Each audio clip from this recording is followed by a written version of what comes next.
Our Italian blend came out of a mess up. Scott was roasting way back in the day. He was roasting a blend and forgot about it, walked away. Came back, dang it, drop it. Out comes and brews it. Wow, this is good. Yeah? Good smoky flavor, good chocolate flavor. I tried with some customers, they loved it. Hey y'all, it's Taylor with Local Decay. We're here recording another episode of In Good Company, sponsored by the Camadorado family. Today's guest is Bailey Fisher with Daybreak Coffee Roasters. They are based here in Lubbock and were founded in 1991. Scott was the original owner, still involved with the business, and has brought on other partners, which is where Bailey Fisher and his father now enter the picture.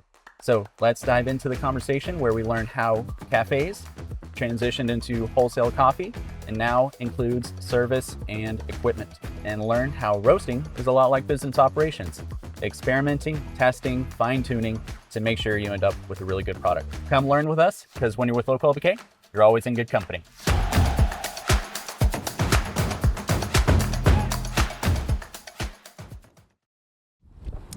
Hey Bailey. Hey Taylor, how are you? Doing well, how are you today? I'm doing good. Glad you could make it. Me too. So we are here at the BMW dealership, driving one of their wonderful vehicles. You'll be able to see some of that in the intro in a second, but want to welcome you to the In Good Company podcast. Thanks for having me. Love having you here. So figured out how to drive it this time. That's good. So if you don't mind, tell our guest a little bit about you. Hi, I'm Bailey Fisher. I am the husband to Emily Fisher. I got two beautiful daughters, Carly and Cynthia, and I'm the production manager over at Daybreak Coffee Roasters. How cool. How long you been over there now? I've been over there for 4 years. All right. So I'm still a baby. Still a baby. And then from my understanding, your dad's been over there a while. That's right. He's been over there just about 10 years. He got brought on as a service tech and then jumped into ownership. Okay. Yes, sir. So 10 years. And then how long has the business actually been around? We opened in 91, so this is our 35th year. Mm-hmm. Scott brought Daybreak to Lubbock in 91 because he was looking for a job and decided to open up a coffee shop and roaster, and we were the first one since the 40s. I went the other day. So no way. Lubbock went from the 40s to the 90s without a roaster. That is crazy. Yep. Okay. So let's give the whole story. How did Daybreak get started? Yeah, so Scott Gloyna is our owner and founder. He had left the Air Force, was looking for a job, saw a need in Lubbock for a coffee roaster, brought one here, and then he opened up a couple shops. Throughout the years, he started working on coffee machines. He started roasting coffee, selling to people around other coffee shops here in town. And then eventually sold all of his shops so that we could be a service coffee equipment company. Okay. And then wholesale coffee and some retail customers. So love it. Yeah. How many shops did they have? They had 3. That's what I remember. At its peak. Yeah. And what were those locations, if you remember? So we had, from what I remember, there was Kingsgate over on 82nd. There was over at 19th and Quaker. And I can't remember the third one. I think it was on Tech Campus. Was it really? I don't know exactly where. Okay. They're still at Daybreak on Tech Campus. They just use our name. Oh, neat. In the market. Okay. Well, how cool. I grew up going to the one on 19th, so I've got memories going there. That's awesome. And so when did your dad come into the picture then? He came in about 10 years ago. Scott was looking for a partner to hand the company off to someday. And Dad was managing Red Mango here in town. Okay. And so they had done some interactions together. Scott was selling us some stuff and asked if we wanted to come on. So that was the story. Okay. So were the shops already closed at that point? The shops were already closed at that point. Dad's dad grew up working with his hands. His dad's a mechanic, my grandfather. And so he fit right in, coming in and fixing coffee machines around Lubbock and eastern New Mexico. And he runs that side of the company now. He's phenomenal at it. Okay, love it. I was about to say, when I stopped by the roastery one time, you were telling me about the service territory y'all have. Y'all are everywhere. We are, yeah. So we service Starbucks machines. Our basic area, rough outline, is Albuquerque, Pecos, Pampa, and Abilene. Oh my goodness. Okay. And then we also do some machines for United Supermarkets in the Dallas area. Okay, got it. So they're always running around doing all the things. And how big of a team do y'all have at this point? We only have 11 people on our team. You do all that with 11? We do all that with 11. The service side, there's 5 of them. And then I have me and 4 people underneath me on the production side. And then our business manager, Heather, kind of sits in the middle. Okay. And takes all the calls and makes sure people know where to go. Love it. Yeah. Okay. And then where is your dad now that he's a partner, what's he doing with his part of the business? Yeah, so he runs the service side. He has say over everything, and he has his hands in a little bit of everything. But the service side is his passion. Okay. And so he comes in the morning, gets all the different calls where we're going from, outlines all of our service tech, sends them out. Makes sure I'm not messing up stuff in the back. And then leaves and comes back later on. Cool. I feel I've got a little bit of a background in the coffee scene, and I feel like a lot of people in West Texas don't think of West Texas as a coffee scene. Yep. What's your take on that? I think Lubbock has a great coffee scene. We have 5 major roasters here in Lubbock right now, and they all do phenomenal work. What's really cool about Lubbock, Texas coffee scene is every roaster kind of has their own niche. Different roast profiles they go to, whether you're light or medium or dark roast, and how long they roast, and totally different flavor notes they're going for.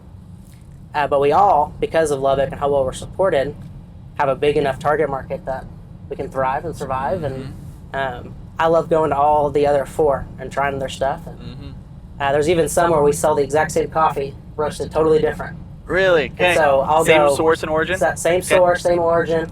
And so I'll go often and try it out. Wow, I'm getting some notes on this. I had no idea could be there.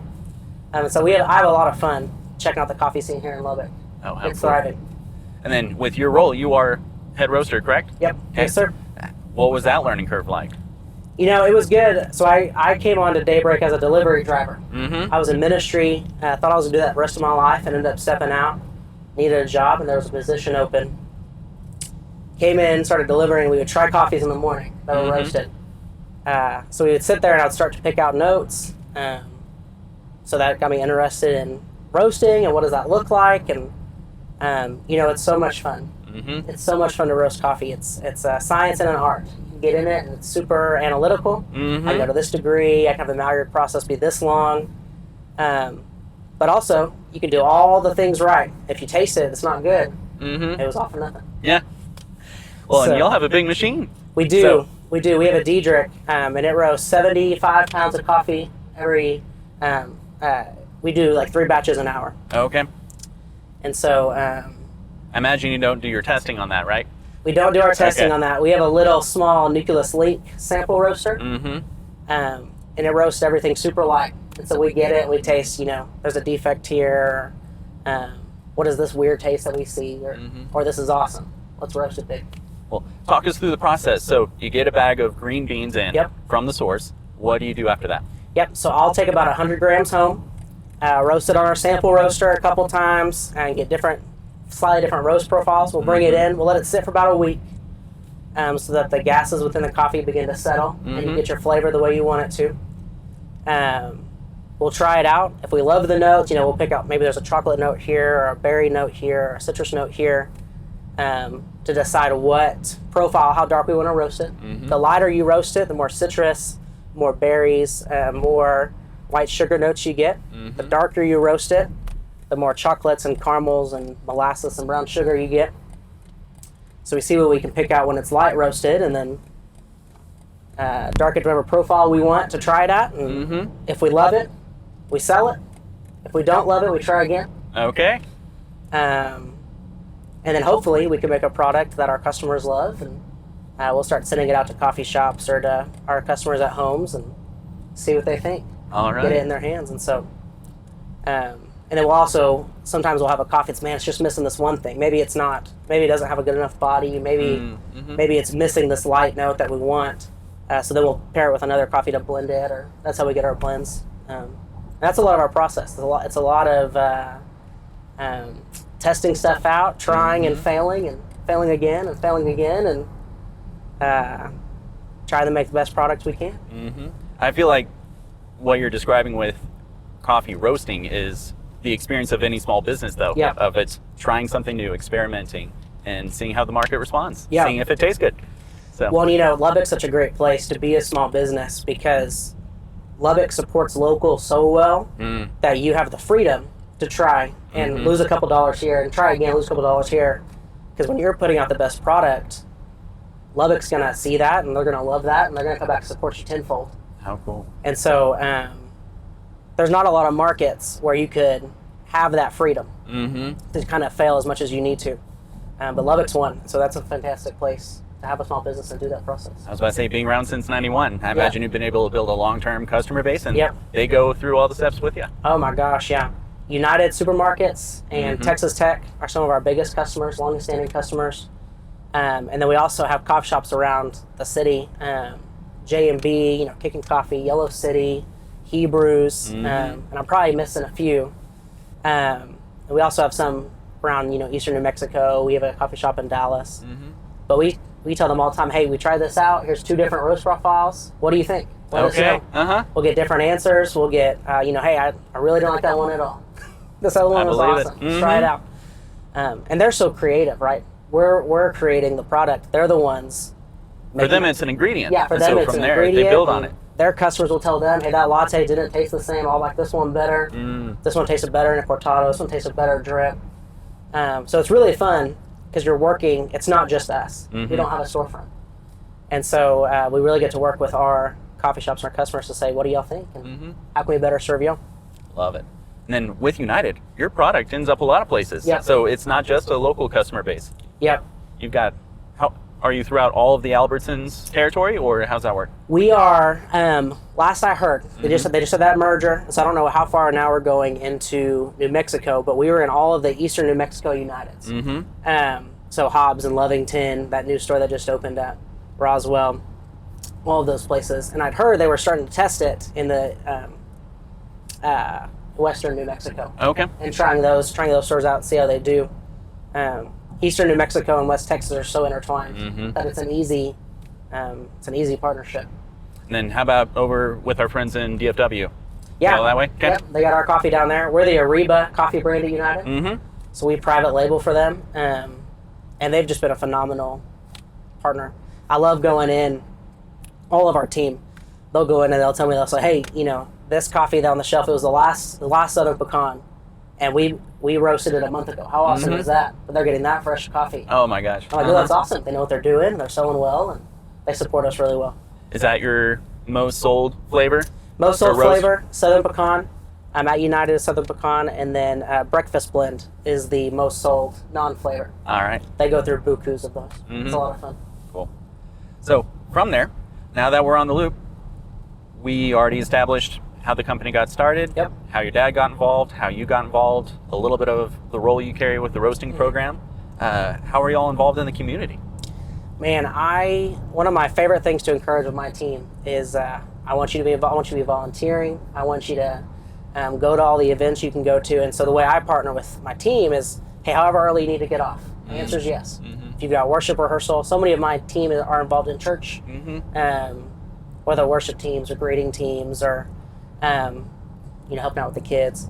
We've also got team members who help with like Little League basketball teams that are heavily involved in the community.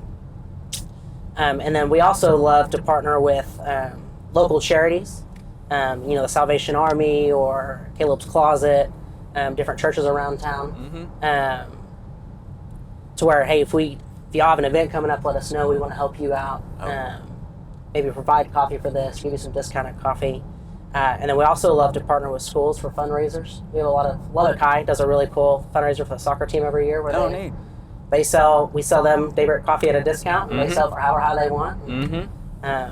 So we love being a part of the community. The community has blessed us. We'll never be able to bless Lubbock as much as it's blessed us. And so we try our best to be as involved as we can. Cool. Try to say yes every time. And a part of the conversation I forgot to dive into of with you and your dad working together, as well as some other partners, how do you all navigate those dynamics? It is so much fun because we're all totally different personalities. We're all totally different ages. So we see the world different. I think the key to being that close in a relationship and doing business together is knowing the strengths, what the other one has to offer, and then leaning in to where you're not as strong. So Ryan Walker, he's the youngest partner, and then I'm younger than he is, and I get looped into some of their conversations. There's lots of times that we bring these fun ideas. Hey, let's try this. You knew the unique thing that's happening, and Scott and Dad will often come back like, hey, we tried that. It didn't work. Here's why. But let's try. Or maybe we tried it 20 years yeah, ago. maybe we try it again, or let's tweak this one thing. And so Scott and Dad have so much wisdom when it comes to doing business for years and years in the Lubbock area. They know what works and what doesn't work, and Ryan and I are kind of bright-eyed and bushy-tailed. And so we see the newest thing and want to try it out, and we have a lot of fun. They give us a lot of input, and they give us a pretty long leash. So I think they do a really good job of leading young leaders. And I think that's so key. Steven mentioned it on the podcast y'all released just recently, that that third generation is the generation where a company fails. We talk about that all the time of like, okay, if we're not going to screw this up, let's learn now while y'all are here. Well, in my head, I was going to ask y'all, what are some of the experiments that have gone wrong? Yeah. And how have you adapted and learned from it? So we tried this one this week where this is happening on the east and west coast, where you take some green beans and you soak them in liquid for a few days. So we did this with apple juice and orange juice. We did an IPA.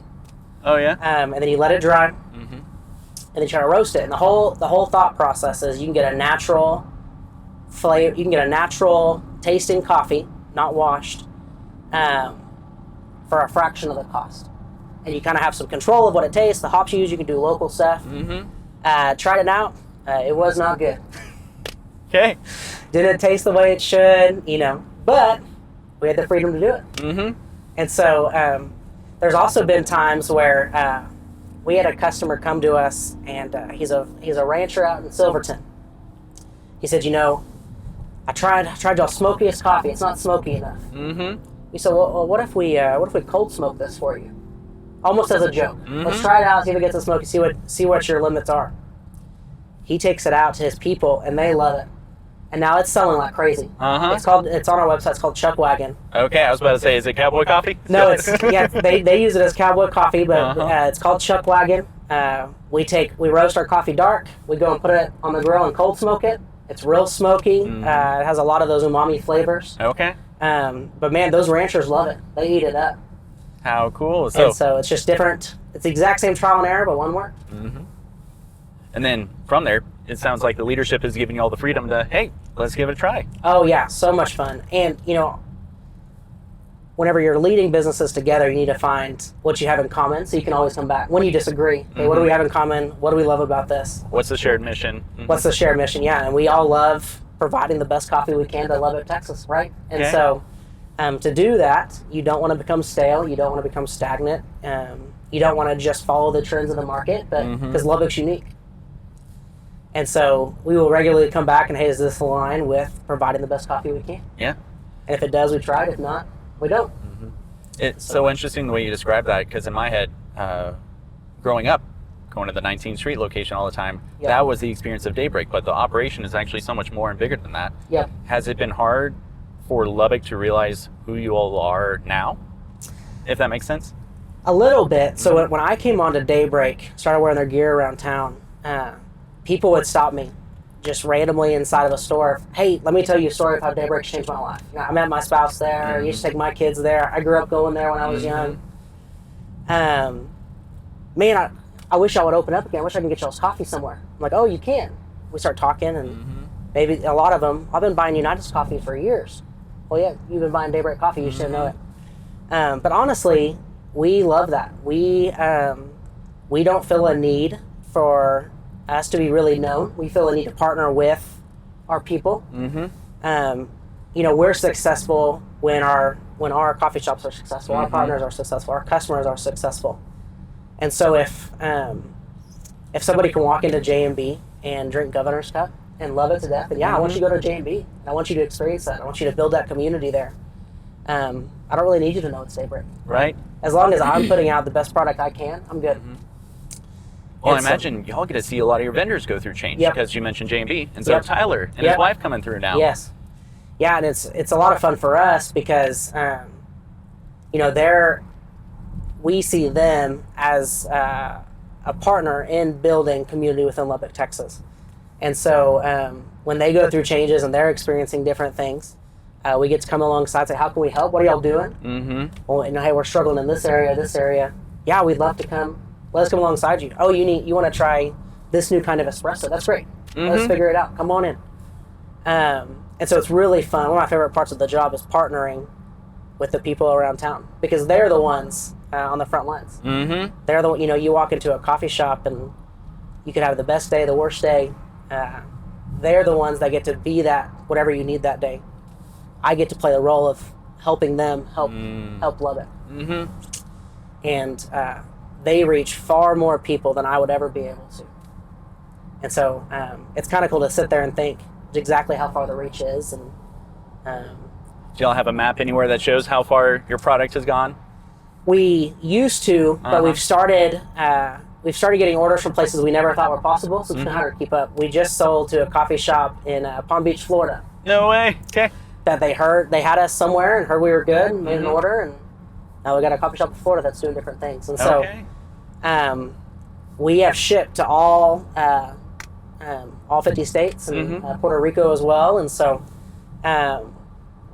it's almost impossible for us to know how far Daybreak's gone, how many people have tried it. But it's not us. So it's really cool.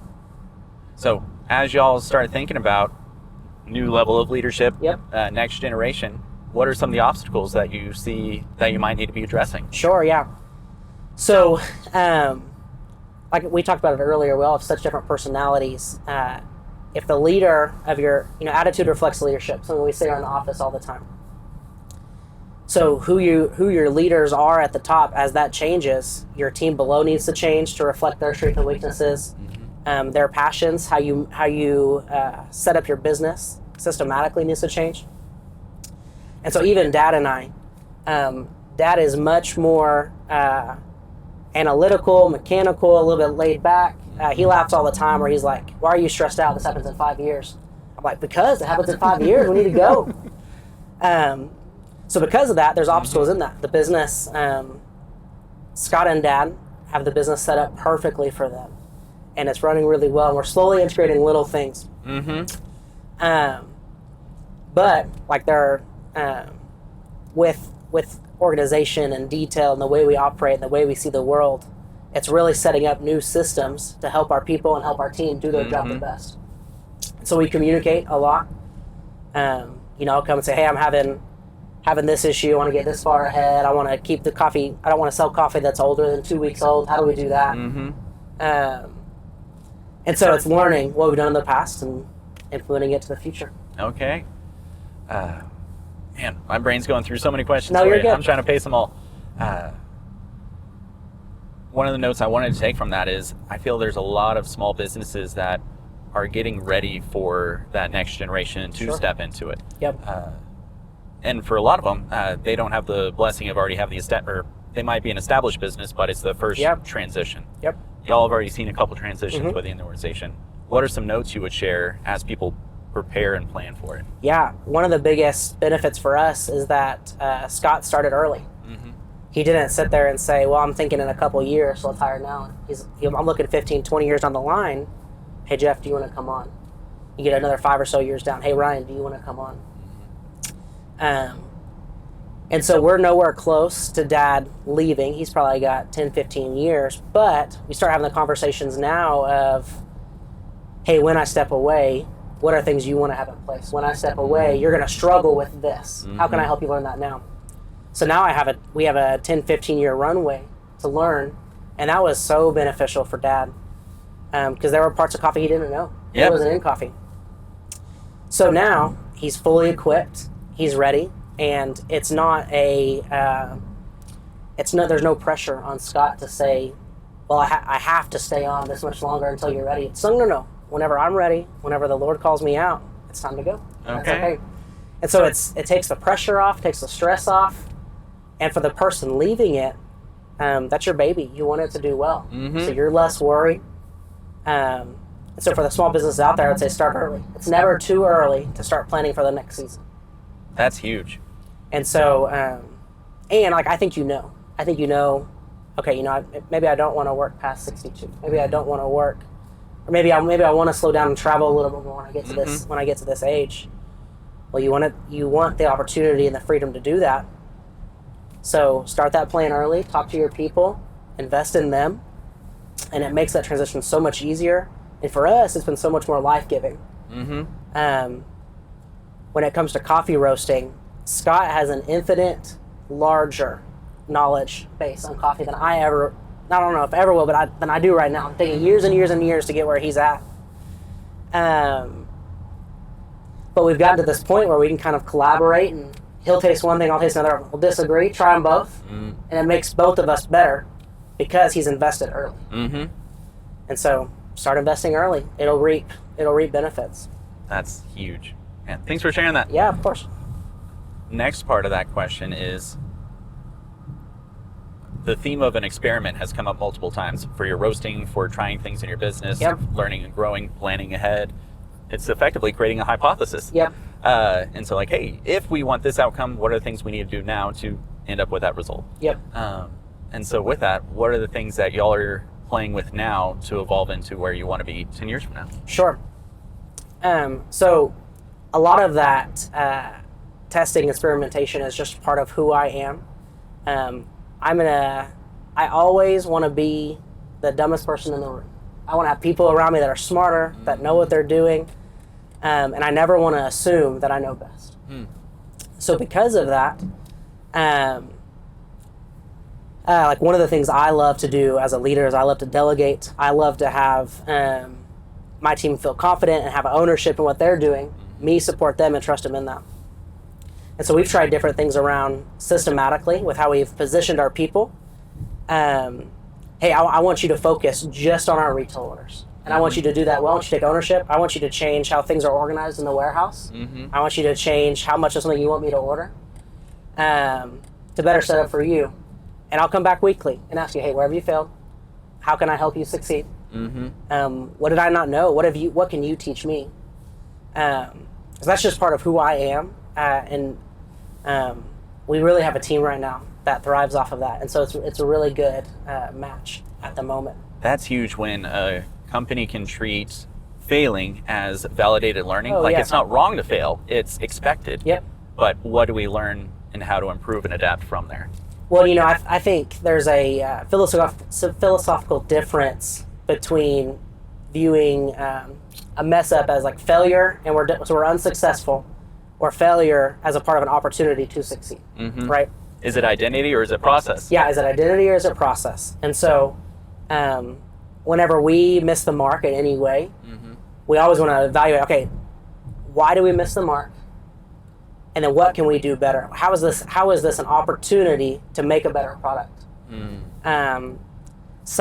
We have our Italian blend came out of a mess up. Scott was roasting way back in the day.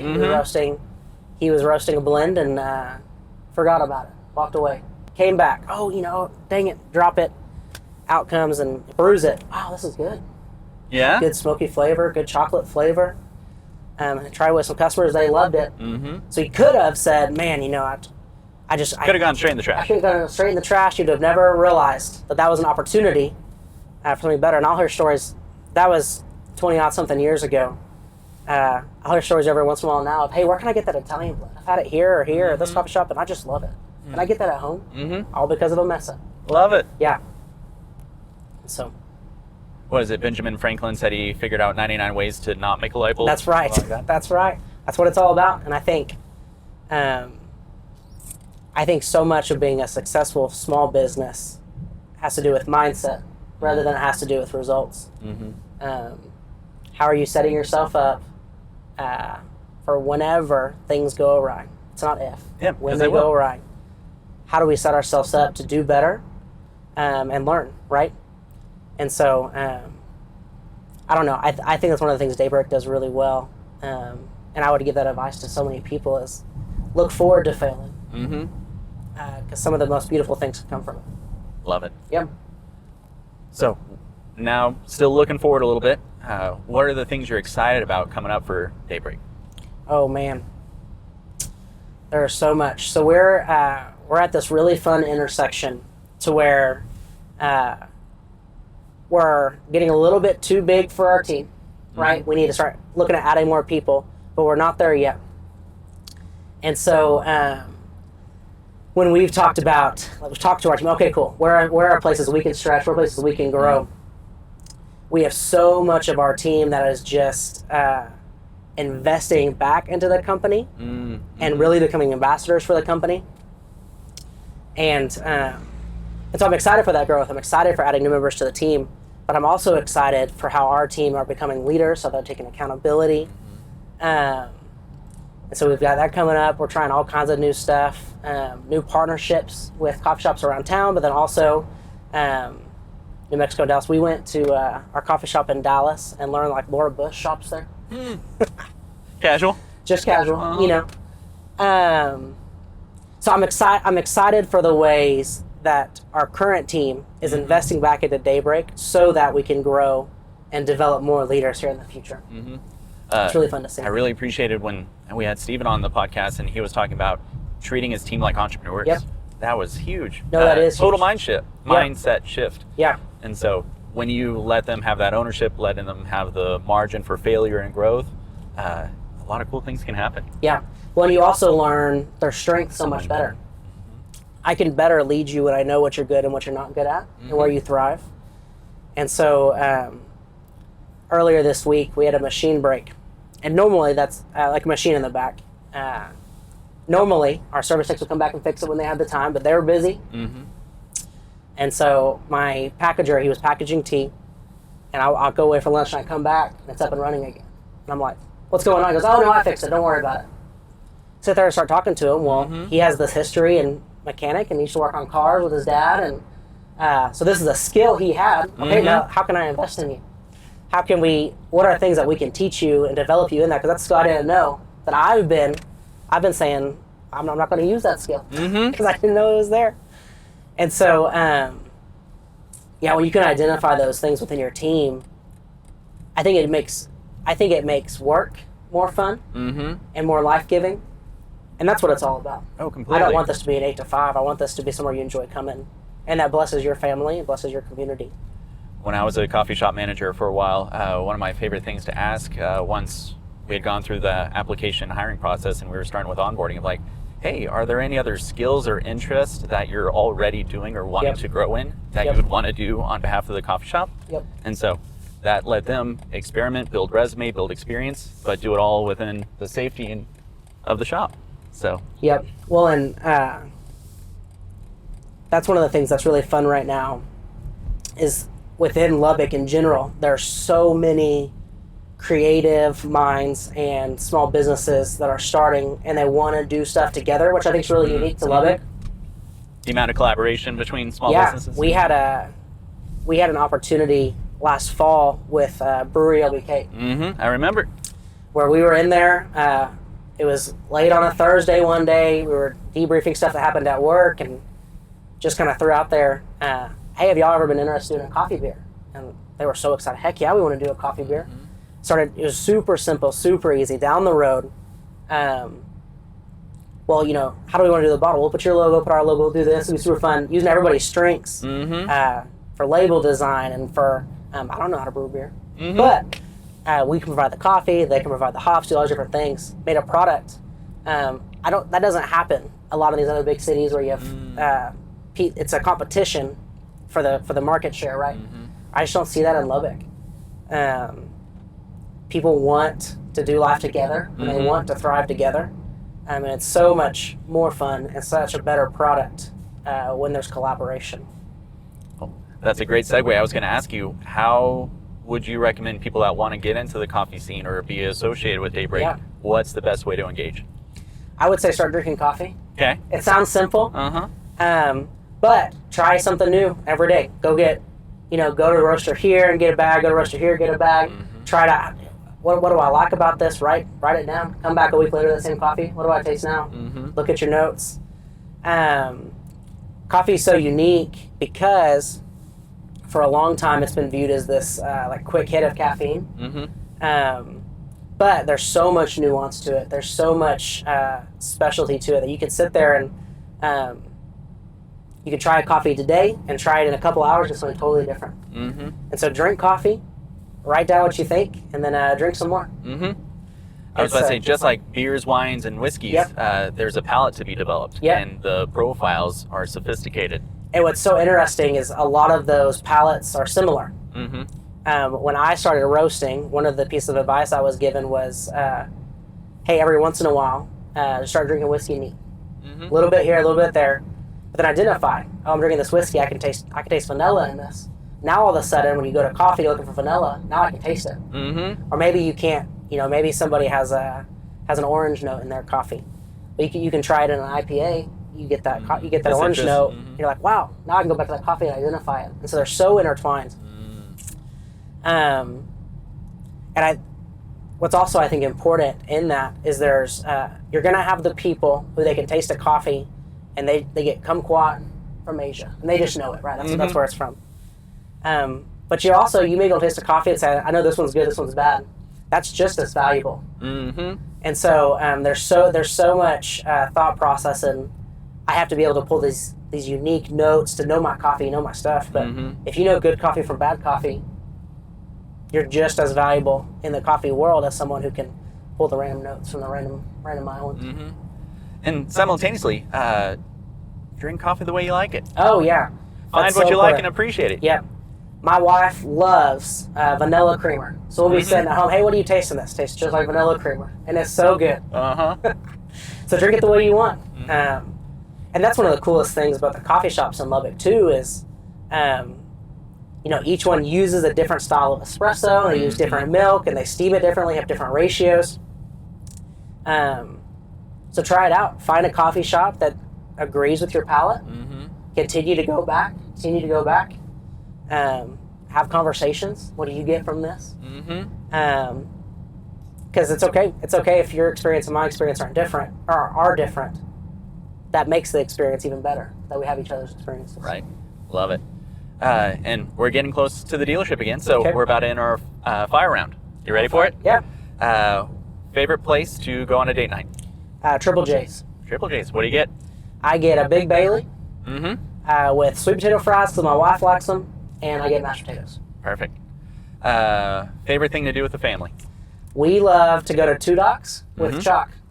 And so we'll play tic-tac-toe on the walls and color and enjoy local music.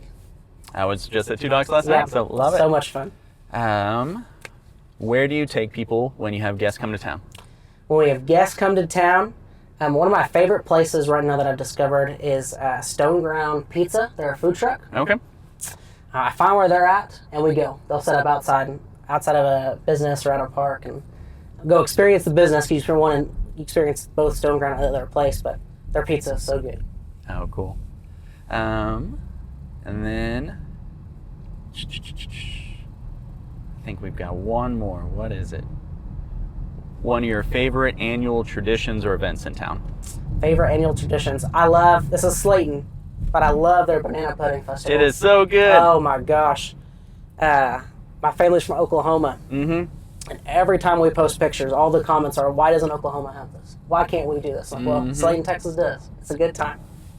I got one question for you. Is that allowed? Go for it. What is your favorite coffee? Oh, man. I know just about every coffee shop in town, and so I appreciate them all for what they do. Yeah. Where you'll see me most regularly is probably Monomyth. Okay. They're phenomenal. But I go 92, I go Sugar Browns, I go Gold Stripe. That's awesome. Anywhere that leans third wave style. Okay. Personally, don't do the drive-throughs. Okay. But that's because I want to sip my coffee while I'm sitting down and getting work done or having a conversation. One of my favorite things about coffee shops in Lubbock that other places in the world are striving to reach is there's this need in community for a third place, a place where you can just go and not be what role you play at work or at home, but just go and be Taylor. And coffee shops in Lubbock have done such a good job of creating a space for you to go and just be Taylor. The coffee scene is very special to me, so it's fun to be able to have this conversation with you. So we're back at the dealership. Thanks for joining. Thanks for having me. It was great talking to you. Loved it. Yep.